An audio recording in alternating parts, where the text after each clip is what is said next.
Today I'm checking out this YoloCam S3, which is a 4K camera and also comes with a 1/3 inch sensor here. A quick overview of the camera itself here. At the front we get the LED indicator here. A nice ring, kind of like a blue ring around it, just to make it look nicer. It doesn't come like with any sort of privacy cap or anything like that here. And you would think this is like you can rotate this by the grip look here, but it is fixed. You're not able like to go ahead and rotate this at all.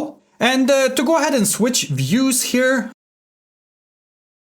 Now you're on vertical mode, and then whenever you want to go ahead and switch back, you can easily just like switch it back like this. I do have it all mounted here, so let's get right into it so you can kind of see the quality of this and all the settings this camera has to offer.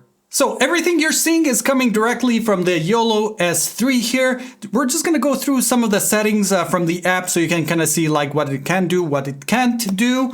So first thing we are able to see here, we are able to change the orientation here. So I can go ahead and just take this off and just switch it around here.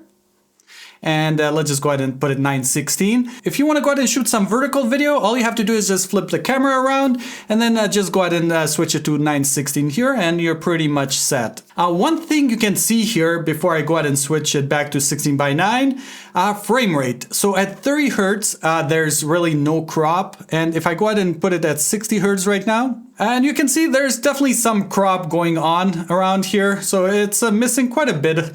So let's go ahead and switch it back to 16:9 here. And here at 30 Hertz, this is how much it's getting. And if I go ahead and 60 Hertz without even moving, and you can see like it's kind of cutting my hair here a bit.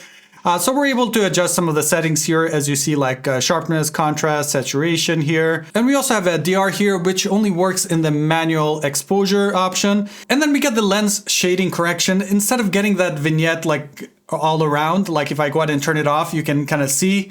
And let's just go ahead and put the correction on. Now everything is more even here. And now looking at the focus here, right now we do have it at continuous focus. And if I go ahead and bring this close, you can see the focus works pretty fast here as well. And then it goes back to me, and then here we go again. So if you're doing like any product shots, this is actually a great one. And then we also have the single focus as well, and phase 2. And you can see here, it does follow my face pretty well. Like there's no like getting away from it. And if I get a little bit closer, so it's keeping good track of everything. And then we have some zoom range here. Obviously, this is digital, but let's just go ahead and put it all the way here. So here you can definitely make out the clarity of this camera. It looks really good. I definitely wouldn't want to zoom it that close to my face. If you need to zoom at anything, it's gonna look good. Now checking out the AI portion here, let's go ahead and click start. Okay, so it's just giving us some different solutions here. So one thing I really like is it does have manual exposure here as well. And this is actually the perfect scene to kind of set this up, because I have like lots of lights here. Doesn't really get it that good. As you can see here, like the highlights are like a little bit too much. So if I go ahead and set it to manual here, I'm able to go ahead and set the ISO manually here. I think this actually looks better even without, so the shutter is good because we want it at 160 since we have it at like the 30 FPS. If you have it at 60 FPS, you want to set it at 120.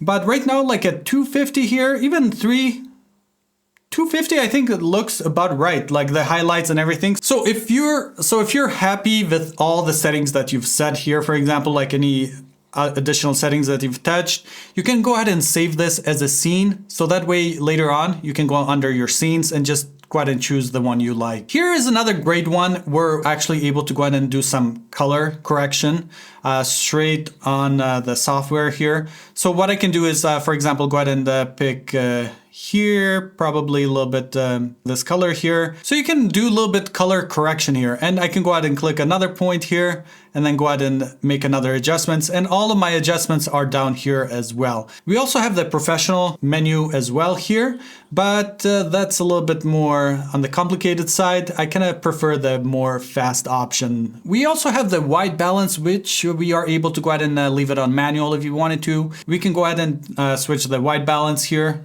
I have it at 5,000. So if I go to 6,000 Kelvin here, you can see the change happening right away. So right now I'm going to go ahead and reset everything here So everything is default like the way it was before.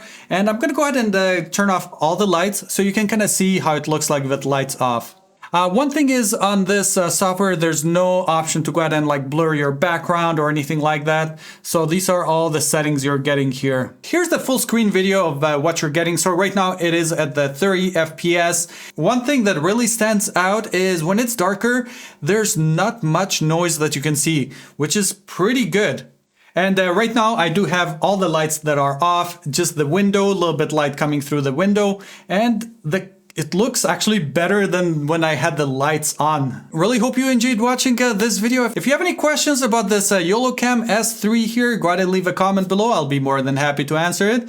I'll see you on the next video. Thanks for watching.